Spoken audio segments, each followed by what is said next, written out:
des situations difficiles auxquelles nous faisons face. Nous n'allons pas à Washington, nous n'allons pas, je ne sais pas, à Paris pour pleurnicher comme fait l'autre. Nous trouvons des solutions à nos problèmes. Et c'est ça la réalité.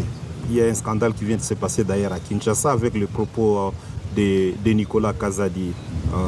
Est-ce que les propos de Nicolas Kazadi vous choquent ou vous réconfortent? Non, je vous avais dit la fois passée que tout Congolais qui aspire au changement est membre de l'AFC. Et Nicolas est le premier.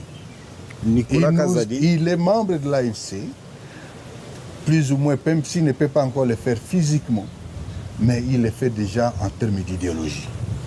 L'AFC prône le changement. Et Nicolas a vécu ça, c'est un témoin. Ce qu'il a dit est scandaleux. Mais c'est d'autant plus important que la population nous donne maintenant raison. Le régime Tshisekedi, c'est une bande tribale de voleurs, d'escrocs, de détourneurs. En réalité, ce que Nicolas, c'était celui qui avait la caisse de ces détourneurs. Et le chef de bande est connu. Le chef de bande de cette rapine, c'est lui-même, M. Tshilombo. Ce qu'il a dit, je lui dis coup de chapeau parce qu'il a dit la vérité. Ce qu'il a dit, de toute façon, vous n'avez pas encore su. Vous savez ce qui se passe aujourd'hui au niveau du trésor. Tout ce qui rentre au trésor, ça sort le soir. Et c'est pour aller à la famille présidentielle ou du moins à la présidence. Tu sais ce qui se passe? Même pour payer les agents maintenant, on fait recours aux entreprises. On a vidé toute la trésorerie. Les entreprises d'État ou bien les établissements d'État comme Fomine et consorts, c'est tout ce qui vient et qui est parti. Il n'y a plus aucune règle. Et c'est d'autant plus grave que toutes les institutions sont infantilisées. Le Parlement ne peut faire aucun contrôle. Et tout ministre qui ose même dire que non, telle entreprise, on va faire un contrôle, c'est lui-même le voleur en chef, le président, M. Tshilombo, qui interpelle les assemblées nationales, les membres, les députés nationaux et les sénateurs de ne pas interpeller les ministres, qui demande aux ministres d'arrêter de suspendre ou de prendre des actions disciplinaires quelconques contre les mauvais gestionnaires d'entreprise. C'est grave. On n'a jamais vécu ça. Et le pays est dos au mur. On a infantilisé les institutions. On a mis la terreur pour que personne n'ose soulever un mot. Et tout ça, c'est grave. C'est tout simplement inacceptable. Et c'est la raison pour laquelle je vous dis que tout Congolais est membre de l'AFC, parce que tout Congolais aujourd'hui aspire au changement, à ce qu'on balaie cette racaille. Le changement est voulu et attendu de tous. Vous critiquez la gestion de Tshisekedi. En même temps, le M23, vous êtes dans les mines, notamment dans les mines de Roubaïa. Par où l'AFC écoule les minerais qu'elle exploite?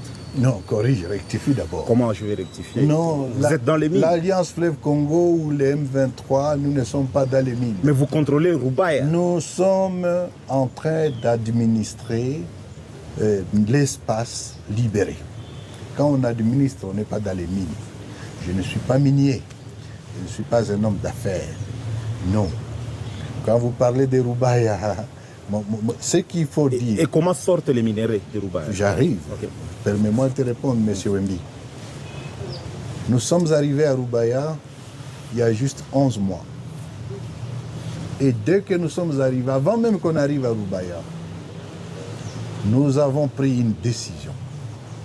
Et cette décision, il y a une année, c'est la décision portant interdiction formelle à tout membre ou tout cadre de l'AFC M23, militaire comme civil, comme politique, de s'immiscer soit dans l'exploitation et encore moins dans la commercialisation des substances minérales.